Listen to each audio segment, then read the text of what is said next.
कहते हैं कि यह शरीर आत्मा की गुफा, रहने की जगह है।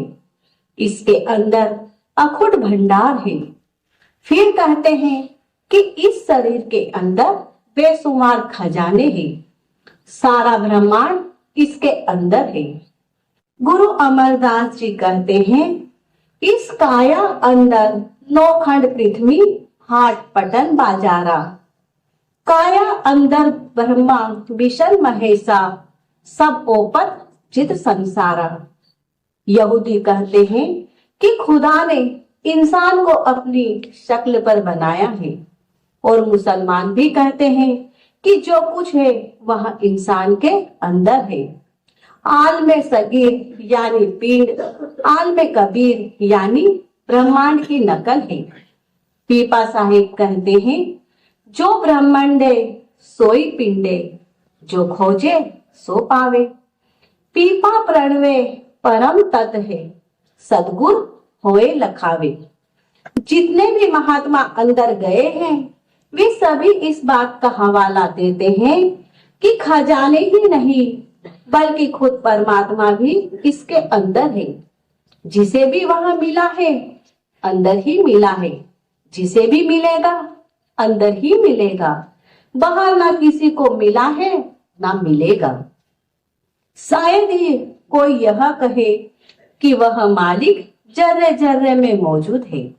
जरूर है, मगर इस तरह है जिस तरह दूध में घी। दूध दिखाई देता है, घी दिखाई नहीं देता। अगर किसी ने दूध में से घी ना निकाला हो और ना ही निकलते हुए देखा हो तो वह कहेगा कि घी में पूरियां पकती है, दूध में पूरियां नहीं पकती। घी से हलवा बनता है, दूध से हलवा नहीं बनता।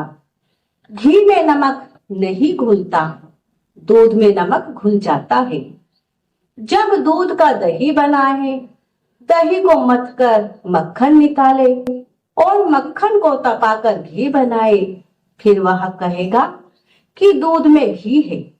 जिस तरह दूध में घी है और नजर नहीं आता, इसी तरह वह मालिक जर्रे जर्रे में मौजूद है मगर दिखाई नहीं देता। जिस तरह यत्न करने से दूध में से घी निकलता है, इसी तरह जिन्होंने मेहनत करके अंदर पर्दा खोल लिया उन्होंने मालिक को देखा है। गुरु अर्जुन साहिब कहते हैं, नानक से अखड़िया बियन जिनी दिसंदो माँ पीरी। वे आंखें और है जिनसे कि परमात्मा दिखाई देता है। ये आंखें फना है। जिस जगह ये पांच चीजें यानी बिजली, लैंप, सूरज, चंद्रमा और सितारे ना हो वहां हम काम नहीं कर सकते। जब तक यहाँ 9 दरवाजों को खाली करके आंखों से ऊपर नहीं चढ़ता, इसे कुछ नहीं मिलता। यह अंधा आया और अंधा ही चला गया। गुरु अमरदास जी कहते हैं, मायाधारी अत अन्ना बोला, शब्द न सुने वह रोल घचोला। मनुष्य माया के पदार्थों में फंसा रहा। इसे पता नहीं कि यह अंधा है। इसने वे आंखें पैदा ही नहीं की। यह बहरा भी है। इसके अंदर के कान बंद है। अंदर अखंड कीर्तन हो रहा है जो कभी बंद नहीं होता। क्या कहते हैं गुरु अमरदास जी, कर कीरत सबद पहचान, यह भगत चूके अभिमान। तेरे अंदर अखंड कीर्तन हो रहा है। अगर सुनेगा जन्म मरण खत्म हो जाएगा। हिंदू, मुसलमान और दूसरे सभी धर्मों के लोगों के अंदर यह कीर्तन हो रहा है। अगर वह कीर्तन ना सुना तो बहरा आया और बहरा ही चला गया। गुरु अर्जुन साहिब कहते हैं, अखंड कीर्तन तीन भोजन चूरा, कहो नानक जिस सदगुर पूरा। वह जो अलग है, लखा नहीं जाता, अपार है, अगम है, इसके अंदर है। बाहर लाखों ठोकरे खाओ नहीं मिलता। वह जब भी मिलेगा अंदर से मिलेगा। हमें आंखों के पीछे पर्दा लगाकर बाहर निकाला हुआ है। हम सारी उम्र बाहर ही बाहर रहे। अब सवाल पैदा हुआ कि अगर उसे प्रकट करना हो, देखना हो, तो हमें क्या कुछ इंतजाम करना चाहिए। तो गुरु अमरदास जी कहते हैं कि दो चीजों की जरूरत है, एक गुरु और दूसरा शब्द। गुरु के बिना शब्द नहीं मिलता और शब्द के बिना मुक्ति नहीं होती। गुरु अमरदास जी कहते हैं, बिन गुर दाते कोई न पाए, लख कोटि जे करम कमाए।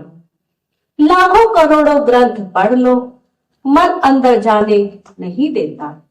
गुरु अंगद साहिब कहते हैं, गुर कुंजी पाहु निवल, मन कोठा तन छत। नानक गुर बिन मन का ताग न उगड़े, अवर न कुंजी हाथ। कुंजी गुरु के हाथ में है। जब यह उससे राह लेकर अपनी सूरत को नाम में जज यानी लीन करता है, अंदर पर्दा खुल जाता है। दुनिया का बहुत बड़ा हिस्सा पुराने महात्माओं, जिन्हें गुजरे हजारों साल हो गए, उनकी टेक लेता है। इसमें शक नहीं कि उन्होंने इबादत की, खंडों ब्रह्मांडों पर चढ़े, मालिक से मिले और मालिक का रूप हो गए। अगर उनको यहाँ भूतों की तरह फिरना था तो वे भजन क्यों करते। धन्वंतरी और हकीम लुकमान मुर्दे को जिंदा कर देते थे, लेकिन अगर कभी किसी का लड़का बीमार हो जाए तो वे आकर इसका इलाज नहीं करेंगे, कोई मौजूदा डॉक्टर या हकीम ही करेगा। अगर कोई यह कहे कि अकबर बादशाह ही मेरे मुकदमे का फैसला करे, वह गुजर चुका है। अब वह अकबर इंसाफ करने नहीं आएगा। अब तो कोई मौजूदा मजिस्ट्रेट ही उसका फैसला करेगा। यह जरा गौर से समझने वाली बात है। क्या वक्त का हकीम या डॉक्टर वक्त का पति, वक्त का महात्मा होना चाहिए, चाहे वे जो गुजर गए पूर्ण महात्मा थे, मगर अब वे आपको कोई फायदा नहीं पहुंचा सकते।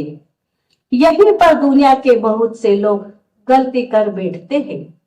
जो महात्मा हमारे सामने नहीं आते, उनका आसरा लेना या ध्यान करना अंधविश्वास करना है।